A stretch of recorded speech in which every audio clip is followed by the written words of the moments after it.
Hello everyone, welcome back to my channel. West Bengal central school service কমিশনের একটা বড় update উঠে এসেছে। এখানে একটা নোটিশ পাবলিশ করা হয়েছে 30/8/2025। আপনারা জানেন যে আজকেই WBSSC সুপ্রিম কোর্টে 28 তারিখ যেমনটা বলা হয়েছিল যে টেন্টেড যে ক্যান্ডিডেট এসএসসি SLST 2016 তাদের লিস্ট পাবলিশ করবে। তো সেই মতো আজকে 8টার সময় অফিসিয়াল ওয়েবসাইটে সেই টেন্টেড ক্যান্ডিডেটের নামের লিস্ট পাবলিশ করেছে। তো তার সাথে সাথে আপনাদের আরও একটা লিস্ট দিয়েছে, যেটা এই SLST 2025 এই এক্সামের জন্য এই অ্যাডমিট ইস্যু রিলেটেড এই নোটিশটা।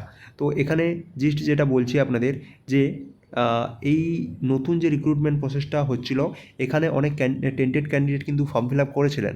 তো এখানে 9-10-এ ফর্ম ফিল আপ করেছিলেন প্রায় 1144 জন, এবং 11-12-এ ফর্ম ফিল আপ করেছিলেন 1020 জন।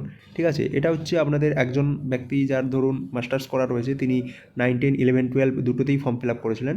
তাই মানে আপনাদের যদি দুটো মিলিয়ে দেখা যায় যে টোটাল ক্যান্ডিডেট এখানে আপনাদের 1020 জন। এই 1020 জন ক্যান্ডিডেট 1400 প্রায় ক্যান্ডিডেট আপনাদের এই নতুন যে SLST পরীক্ষা এই 2025 এখানে তারা ফর্ম ফিল আপ করেছিল।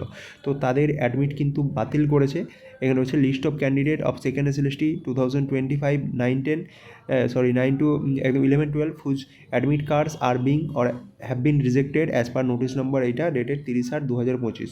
ঠিক আছে, তো এই হচ্ছে আপনাদের টোটাল হচ্ছে লিস্ট। এখানে দেখুন তারা কোন ইসের জন্য অ্যাপ্লাই করেছিলেন, ব্যাকেটে দেওয়া রয়েছে পিজি যারা রয়েছে।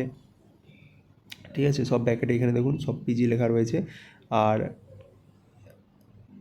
মানে পোস্ট গ্র্যাজুয়েটের জন্য আন্ডার গ্র্যাজুয়েটের আমি এখনও পর্যন্ত পাইনি, এটা উপরের দিকে আছে দেখতে হবে, কারণ এটা প্রায় এই যে ওপরের দিকে দেখুন এগুলো হচ্ছে সব গ্র্যাজুয়েশনের জন্য, আর নিচের যেগুলো আছে সেগুলো সব হচ্ছে আন্ডার গ্র্যাজুয়েশন পোস্ট গ্র্যাজুয়েশন যারা আছে তাদের জন্য।